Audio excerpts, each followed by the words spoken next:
नमस्कार और the deep dive में आपका स्वागत है।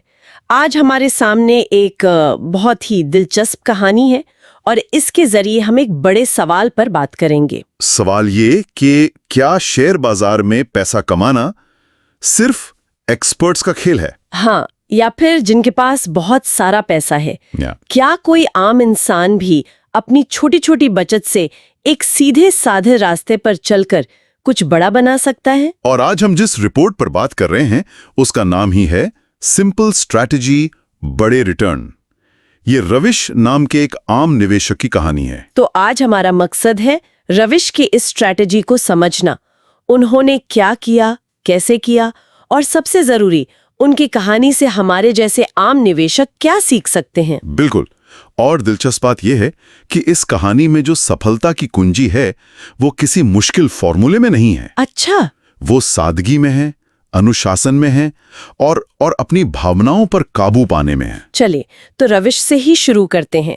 रिपोर्ट के मुताबिक रविश कोई फाइनेंशियल विजर्ड तो नहीं थे? नहीं, बिल्कुल नहीं। वो तो एक सामान्य नौकरी पेशा इंसान थे। महीने की तनख्वाह आती थी, खर्चे निकलते थे और आखिर में बस थोड़ी बहुत बचत, जो हम में से ज्यादातर लोगों की कहानी है। सही बात है। और शुरुआत में बाजार उन्हें एक भूल भुलैया जैसा लगता था।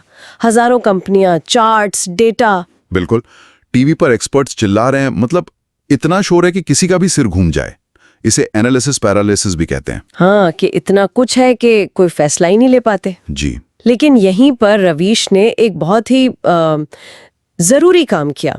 उन्होंने महसूस किया कि ज्यादा जानकारी नहीं, सही जानकारी ही काफी है। और ये निवेश का पहला और सबसे जरूरी सबक है, जानकारी के शोर में से काम की बात निकालना। ये दिखाता है कि बाजार में सफल होने के लिए आपको सब कुछ जानने की जरूरत नहीं है, बल्कि जो आप जानते हैं उस पर यकीन करने की जरूरत है।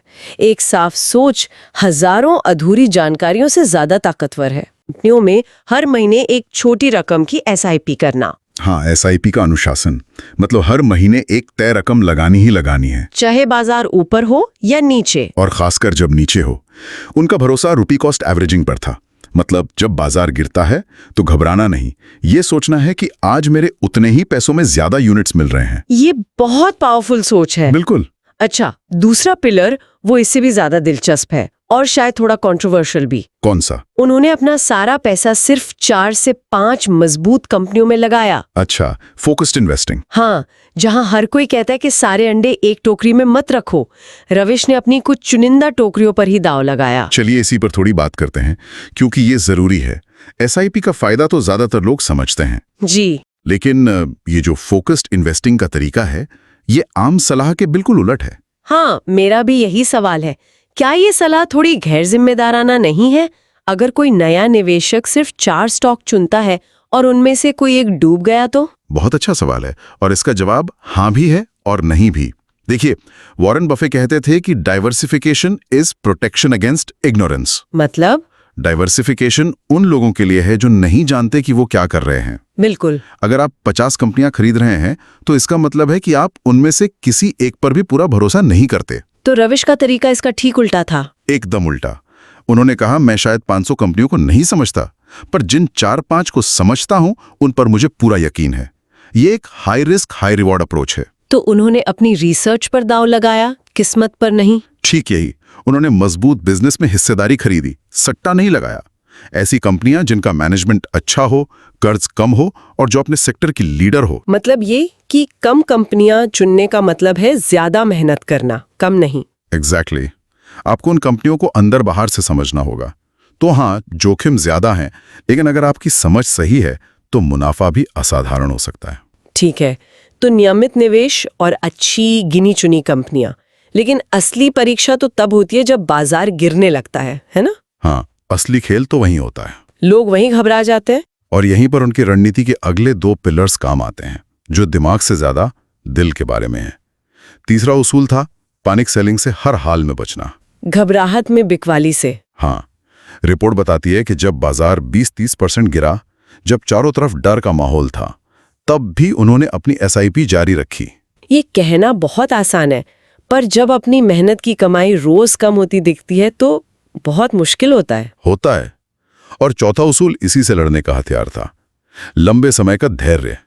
उन्होंने निवेश शुरू करने से पहले ही खुद से एक वादा किया था। क्या? तो ये कम से कम 5 साल तक इस पोर्टफोलियो को हाथ नहीं लगाएंगे, चाहे कुछ भी हो जाए।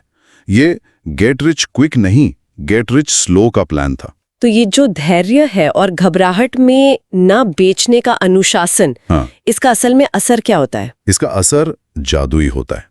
देखिए, घबराहट में बेचना निवेशकों की सबसे बड़ी गलती है। सबसे आम भी। हाँ, लोग महंगा खरीदते हैं और डर कर सस्ता बेच देते हैं।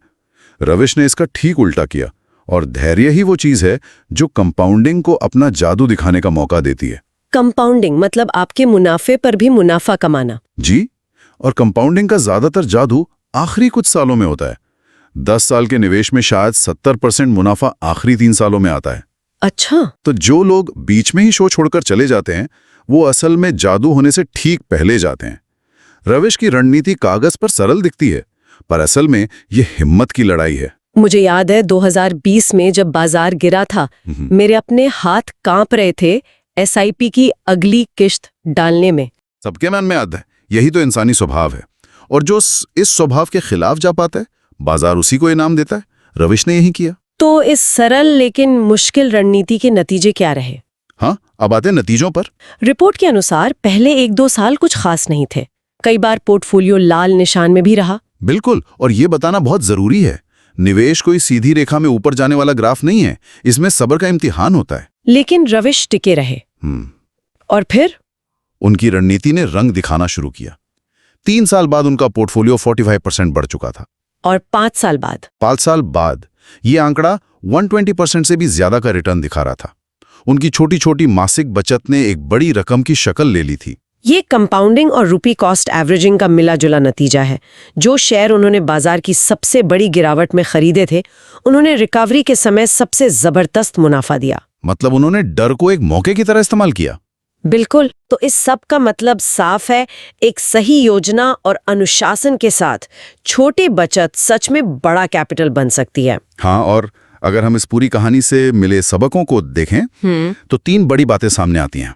पहला और सबसे बड़ा सबक है, बाजार में भाग्य से ज्यादा अनुशासन काम आता है। रविश ने मार्केट टाइमिंग की कोशिश नहीं की। मतलब सही समय पर पैसा डालने या निकालने का लालच नहीं किया। नहीं, उन्होंने सिर्फ अपनी प्रक्रिया पर भरोसा किया और नियमित बने रहे। तो बाजार में समय बिताना ज्यादा जरूरी है सही समय का इंतजार करने से। बिल्कुल। दूसरा सबक बहुत हिम्मत देने वाला है। आप कम जानकारी के साथ भी शुरुआत कर सकते हैं। हाँ, ये बहुत से लोगों का डर होता है। जी, उन्हें लगता है पहले इकोनॉमिक्स में पीएचडी करनी होगी। रविश ने साबित किया कि आपको कुछ बुनियादी उसूल अपनाने हैं और बस उन पर टिके रहना है। आप रास्ते में सीखते जाते हैं। ये तो उस डर की दीवार को गिराता है जो बहुत से लोगों को रोकती है। और तीसरा सबक एक तरह से फाइनेंशियल एम्पावरमेंट का संदेश देता है कि बड़ा मुनाफा कमाने के लिए बड़ा निवेश नहीं, सही योजना जरूरी है। बिल्कुल। रविश की कहानी ये साबित करती है कि छोटी कमाई और छोटी बचत से भी एक बड़ा भविष्य बनाया जा सकता है। वित्तीय आजादी सिर्फ अमीर लोगों का हक नहीं है। तो कुल मिलाके रविश की कहानी ये साफ करती है कि शेयर बाजार सिर्फ अमीरों या विशेषज्ञों का अखाड़ा नहीं है। सफलता का मंत्र वाकई बहुत सीधा हो सकता है। अच्छी कंपनियां पहचानो, नियमित निवेश करो, भावनाओं पर काबू रखो और बाजार को अपना काम करने के लिए वक्त दो। हाँ, ये एक मैराथन है, 100 मीटर की दौड़ नहीं। रिपोर्ट की आखिरी लाइन बहुत अच्छी है। सिंपल स्ट्रैटेजी, बड़े रिटर्न्स। सिर्फ एक कहावत नहीं, बल्कि हर छोटे निवेशक के लिए एक हकीकत बन सकती है। बिल्कुल। लेकिन यहाँ एक विचारणीय प्रश्न भी उठता है जिस पर श्रोताओं को सोचना चाहिए। क्या? देखिए, रविश की कहानी फोकस्ड इन्वेस्टिंग की सफलता पर है। जैसा आपने ही कहा, ये एक high risk high reward strategy है। 4-5 कंपनियों में से कोई एक डूब जाती तो नुकसान भी बहुत बड़ा होता। ठीक, यही तो सोचने वाली बात यह है कि एक आम निवेशक जिसके पास शायद बहुत गहरी रिसर्च का समय नहीं है, वो इस सादगी और डाइवर्सिफिकेशन से मिलने वाली सुरक्षा के बीच सही बैलेंस कैसे बना सकता है? एक छोटे निवेशक के लिए स्टॉक्स की सही संख्या क्या होनी चाहिए? 4-5 या 10-12? बिल्कुल। और सबसे जरूरी सवाल, 5 साल या उससे ज्यादा समय तक टिके रहने का वो विश्वास कैसे बनाया जाए, खासकर तब जब आपका पोर्टफोलियो 30% नीचे चला गया हो और हर कोई कह रहा हो कि अब बेच दो। इसका जवाब शायद हर किसी के लिए अलग होगा। जी, और शायद यहीं से एक निवेशक की असली यात्रा शुरू होती है।